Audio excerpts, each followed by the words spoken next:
The needle will not sit still. You are holding an old brass compass that belonged to someone in your family. You cannot quite remember who. And you are standing somewhere you do not recognize, in a kind of dark that does not have edges. You tap the glass. The needle swings. North, then somewhere else, then a place that is not north at all, then back. It will not settle. And here is the part nobody tells you about a broken compass. The problem was never that the needle moved too much.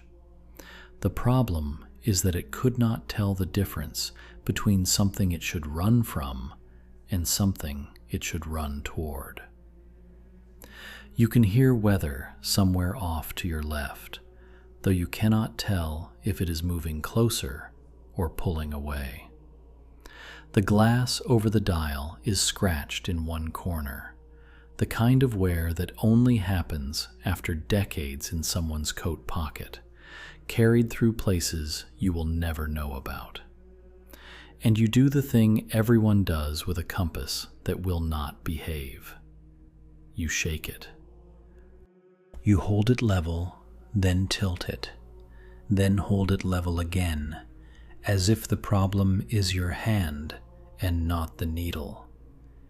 It does not occur to you yet that the needle might be working exactly as designed, just responding to the wrong thing entirely.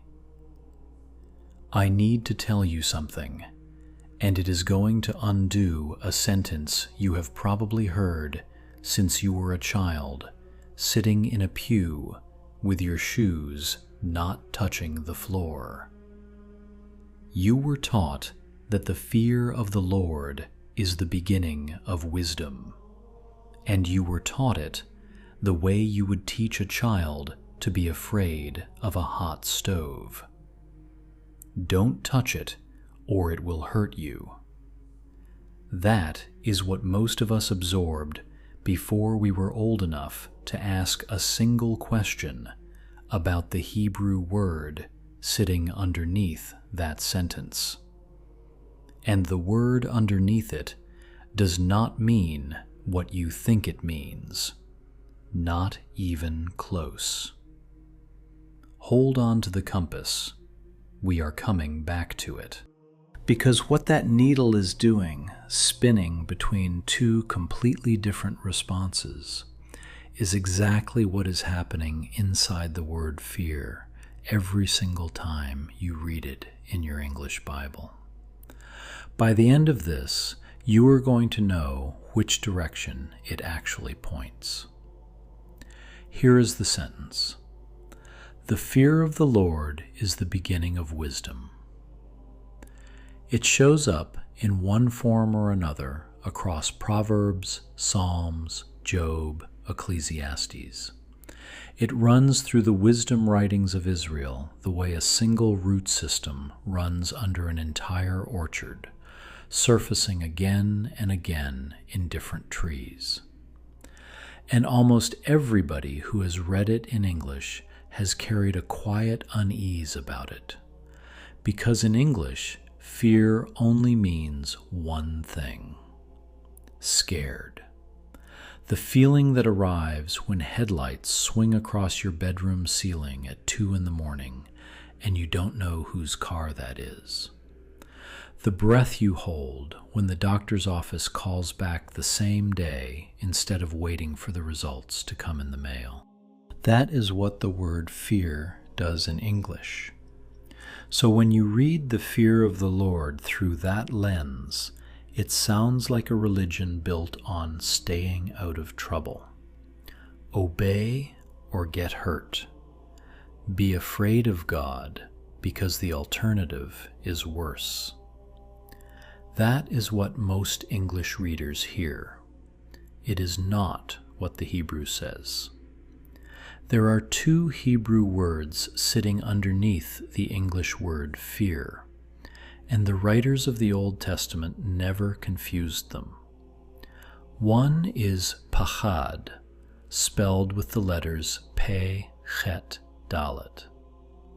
Pachad is the dread you already know, the cold drop in your stomach, the thing that makes you want to run, hide, disappear, get small. Pachad is what a creature feels when it has met something dangerous. The other word is yirah. Yirah is not a smaller, calmer version of pachad. It is not fear light. It runs in the opposite direction. Pachad pushes you away from whatever produced it. Yirah pulls you toward it. One closes a person down. The other opens a person up. That is not a difference of degree. It is a difference of direction. Think about the last time you were genuinely startled.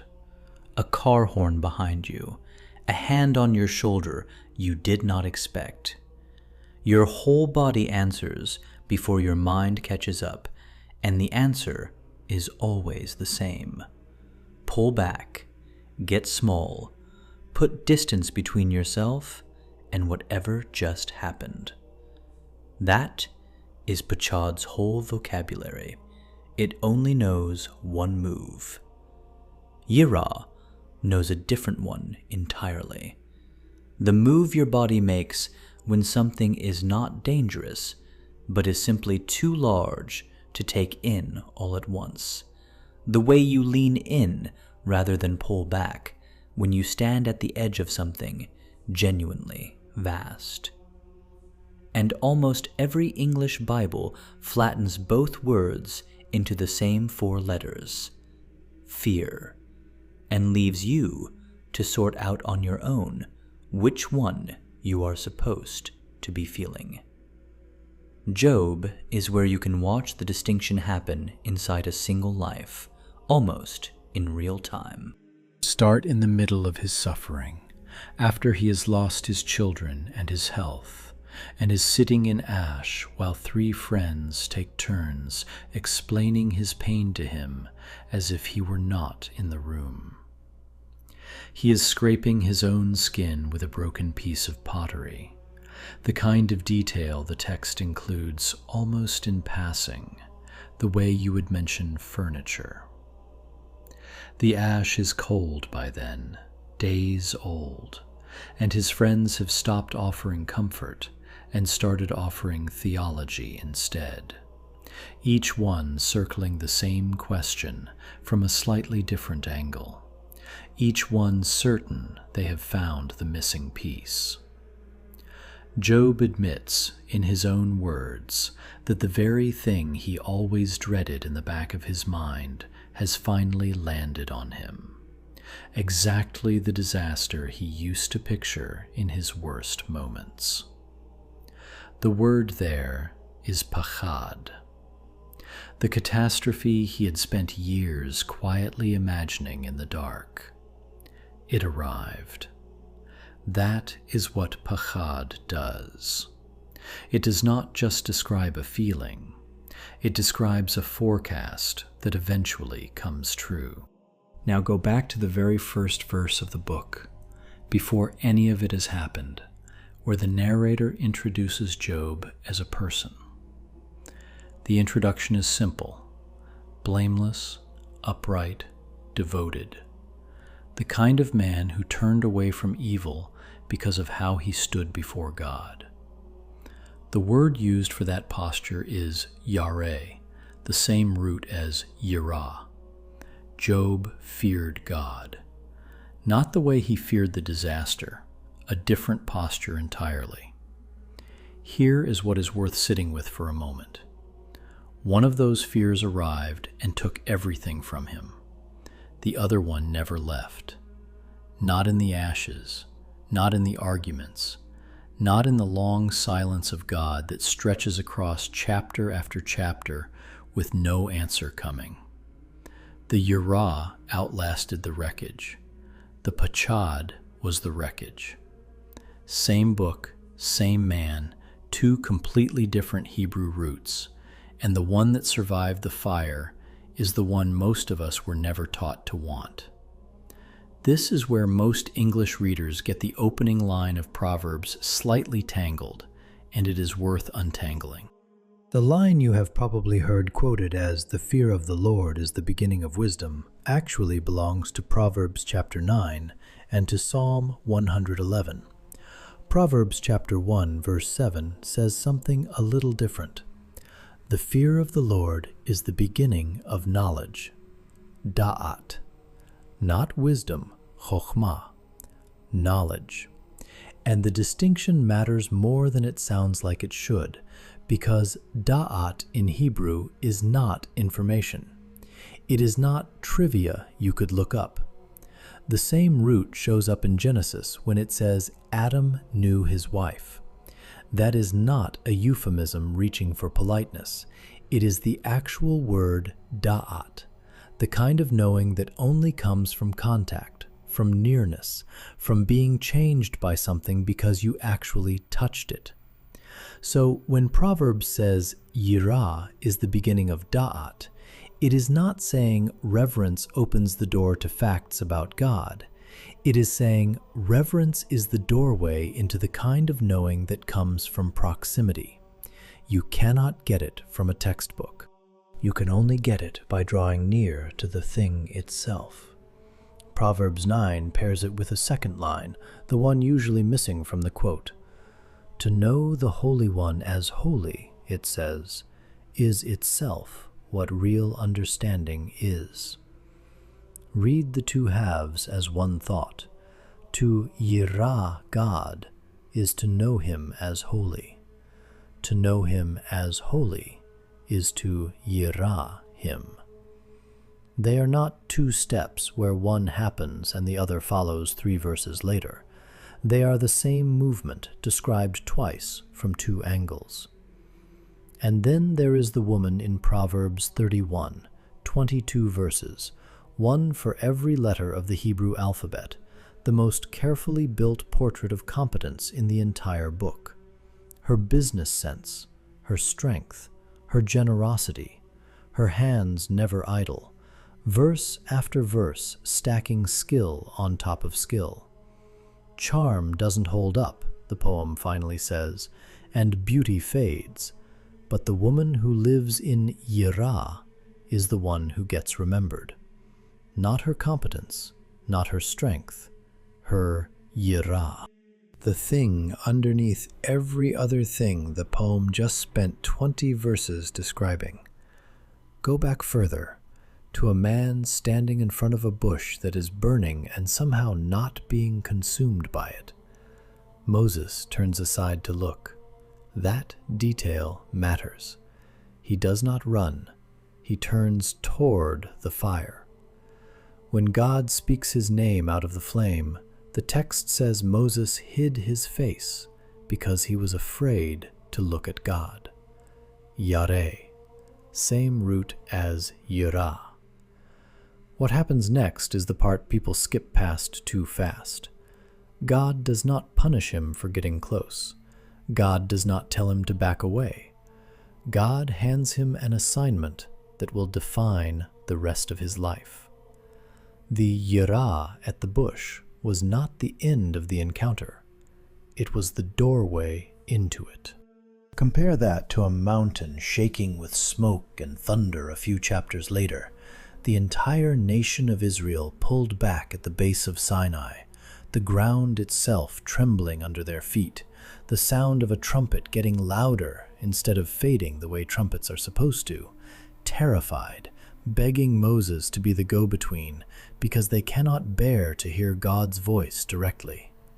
Moses answers them with a sentence that holds both Hebrew words at once, in the same breath. Don't have this kind of fear, he tells them, using a negative form of yirah. God came to test you, he says, so that this other fear, yirah, stays in front of your eyes and keeps you from sinning. Same root, used twice, pointed in two different directions, inside one sentence, spoken to a terrified crowd standing at the foot of a smoking mountain. The fear that scatters you and the fear that steadies you, distinguished by the same man in the same breath on the same afternoon. Abraham gives you the version of yirah that does not stay in the chest, the version that moves the feet. 3 days of walking to get to that mountain. Isaac carrying the wood for his own altar on his back. Asking the question that must have cut Abraham in half. Where is the lamb? And Abraham answering with the only thing he had left to offer, that God himself would provide it, not knowing yet how true that sentence would turn out to be. After the knife is lowered, the ram is caught in the thicket, Isaac is alive. God tells Abraham something quiet. Now I know you fear God, he says, because you didn't hold back your only son. Yirah. Notice what the evidence of that fear actually was. Not that Abraham ran from God, that he walked toward the mountain God pointed him to, even when the mountain cost him the one thing he loved most in the world. In Abraham, yirah looked like obedience that did not flinch. It did not look like a man cowering under a roof, hoping not to be noticed. It looked like a man climbing, with his son beside him, trusting a voice he had spent decades learning to trust, a voice that had already proven itself across a whole lifetime of unlikely promises kept. There are also 2 midwives in Egypt who rarely get named in retellings of Exodus, Shiphrah and Puah, 2 names tucked into a chapter mostly remembered for Pharaoh and Moses, ordered by Pharaoh to kill every infant boy born to the Hebrew women, to do it quietly at the moment of birth, before anyone outside the room would know.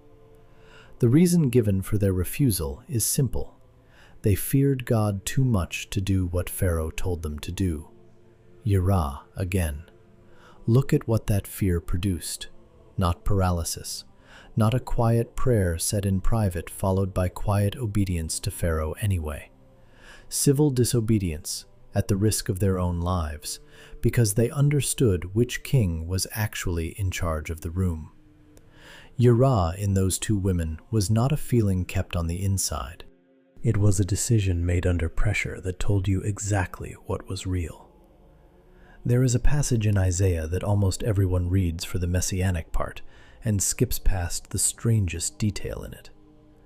Isaiah 11 describes a king coming from the line of Jesse, a shoot growing out of a stump that looks completely dead, and lists the gifts that will rest on him: wisdom and understanding, counsel and strength, knowledge and the fear of the Lord, Yirat Adonai.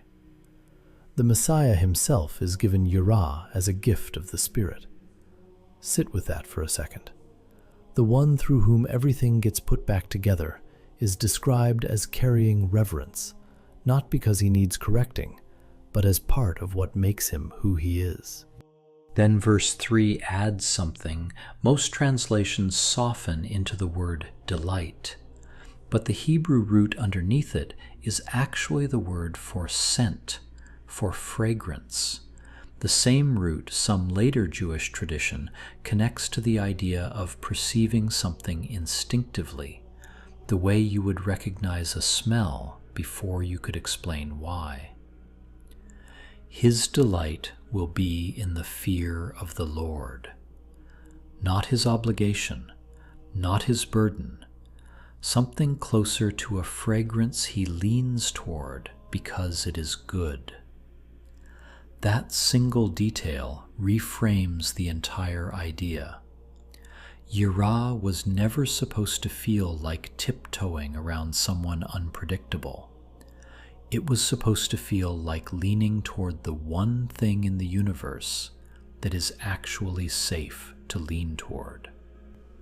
Think of the difference between the smell of smoke that sends you running for the exit and the smell of bread baking that pulls you straight into the kitchen without you even deciding to walk there. 2 scents, 2 completely different pulls on the body. The Messiah, Isaiah says, is drawn the second way. There is one more mountain worth climbing before we come back down. Centuries after Sinai, 3 of Jesus' closest friends follow him up a different mountain and watch his face change in front of them. Watch his clothes go a kind of white no launderer on earth could produce. A cloud comes down and covers them, the same kind of cloud that once covered Sinai, and a voice speaks out of it, the same kind of voice. "This is my beloved Son," the voice says. "Listen to him." And the 3 men do exactly what an entire nation did centuries earlier at the foot of a smoking mountain. They fall on their faces, terrified. The text uses the same family of Greek words Paul will later use for that slave's fear, phobos, the fear that flattens you to the ground. But look at what happens in the very next line. Jesus walks over, touches them, and says the simplest sentence in the whole scene. "Get up. Don't be afraid." Not don't have reverence. Don't have the kind that paralyzes you on the ground when the one who loves you is standing right there with his hand out. Sinai shook a whole nation into staying back. The mountain of transfiguration shook 3 men onto their faces, and then a hand reached down and lifted them. Same cloud, same voice, same family of fear, and a completely different ending, because the one speaking out of the cloud this time was standing close enough to touch them. Quick pause before we keep going. If this is the first time anyone has shown you the difference between yirah and pachad, drop that word, yirah, in the comments, just the one word, so I know it landed. And if nobody has told you yet, there is a new one of these every week, so go ahead and subscribe while you're here. Now back to the compass. A few more places, quickly, because the pattern only gets more obvious the further you walk it. Psalm 19 says, "The fear of the Lord is pure, enduring forever." Pure, tahora, clean, uncontaminated. You would not call dread pure. Terror is not clean. It comes with a racing heart and the desperate wish for it to be over. But reverence can be pure.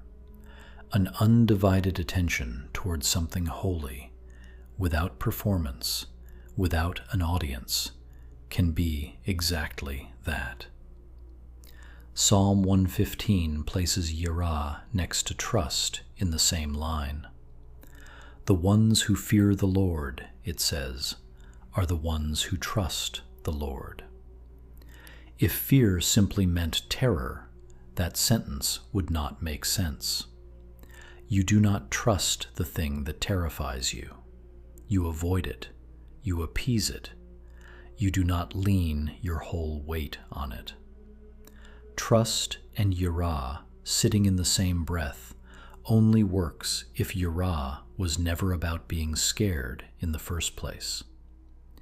Think about who you actually trust with your real self, the version with no performance attached. It is never the person you are afraid of.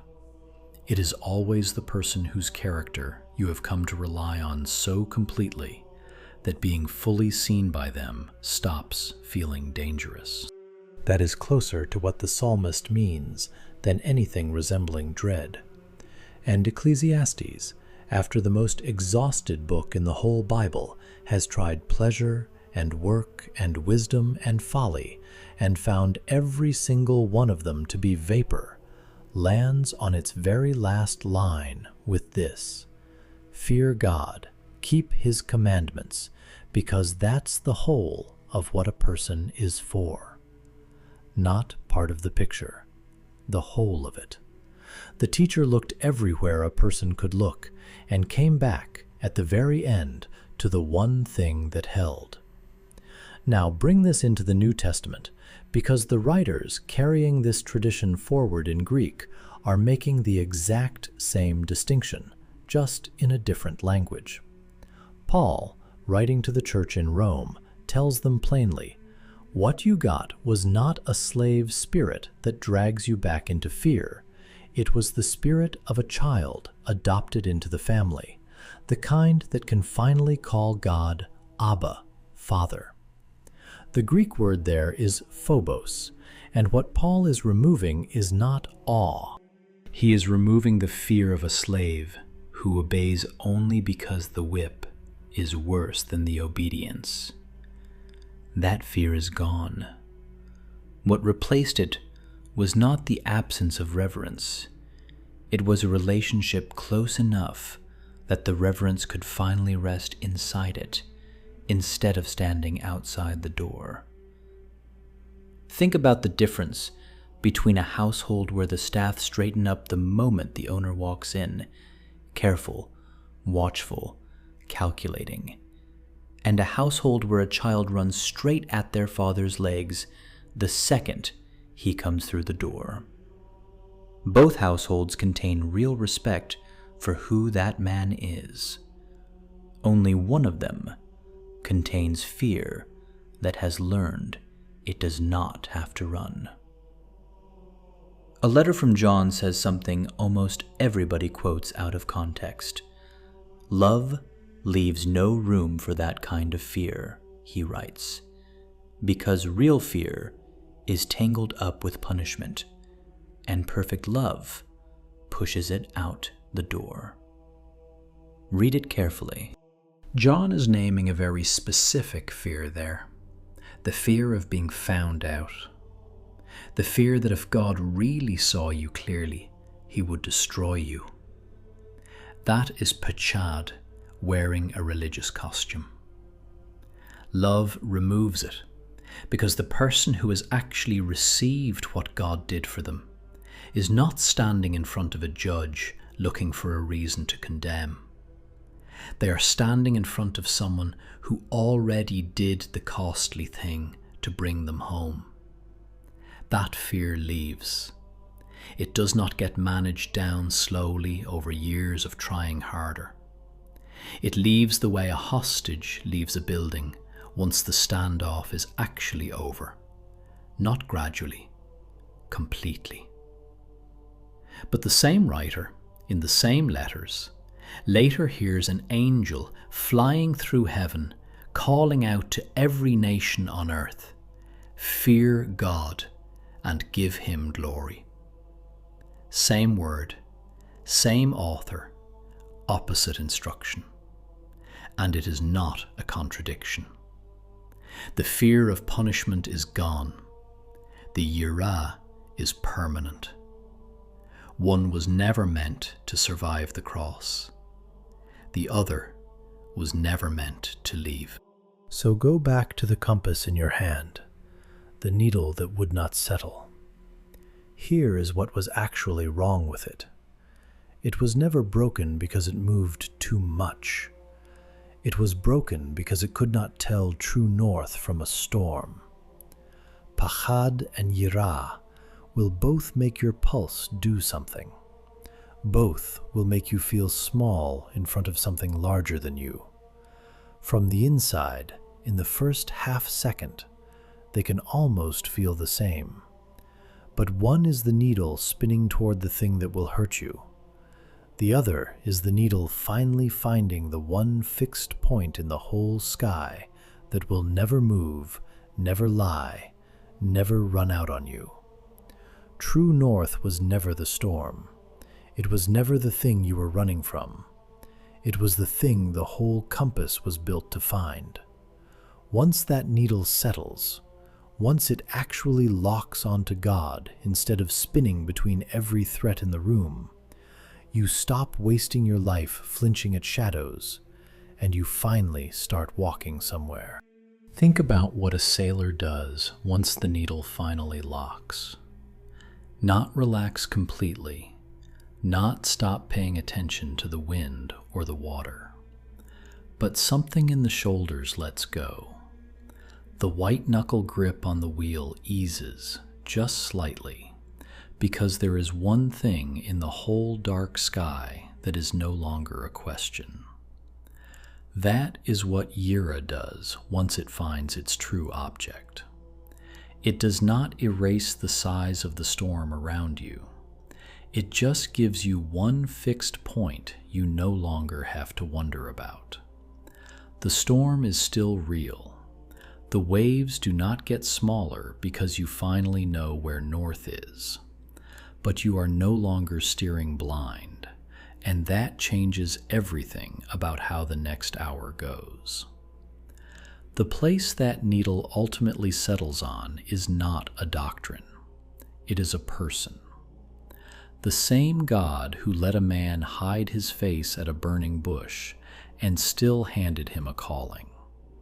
The same God who let a mountain shake and still spoke through the fire instead of pulling away. The same God who let 3 men fall on their faces on a mountainside and then reached down and lifted them by the hand.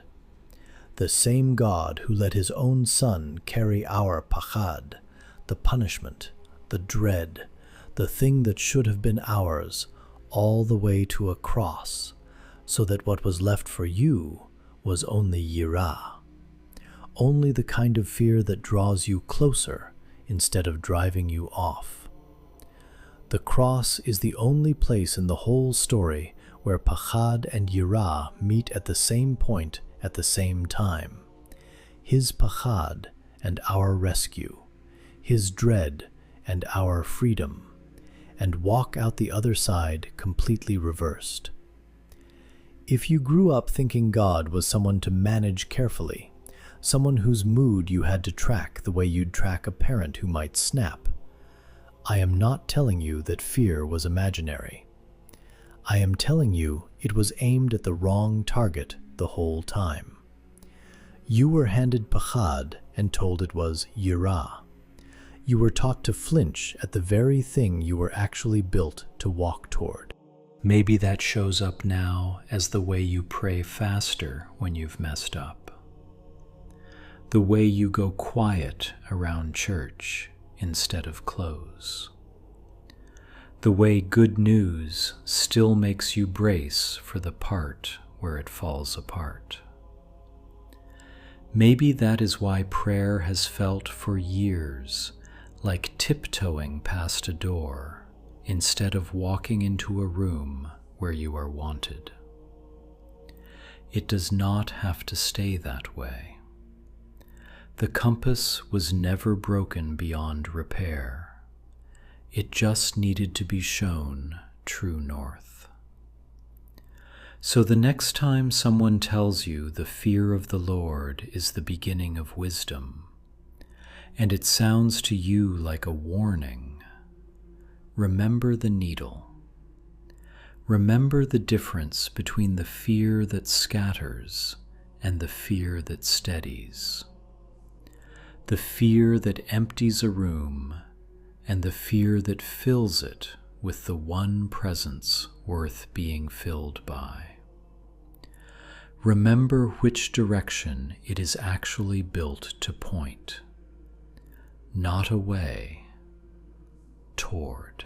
I'm Daniel Marsh, and this has been Scripture Unfolded, where we slow down and sit with the parts of Scripture most people read straight past until they finally say what they've been trying to say all along.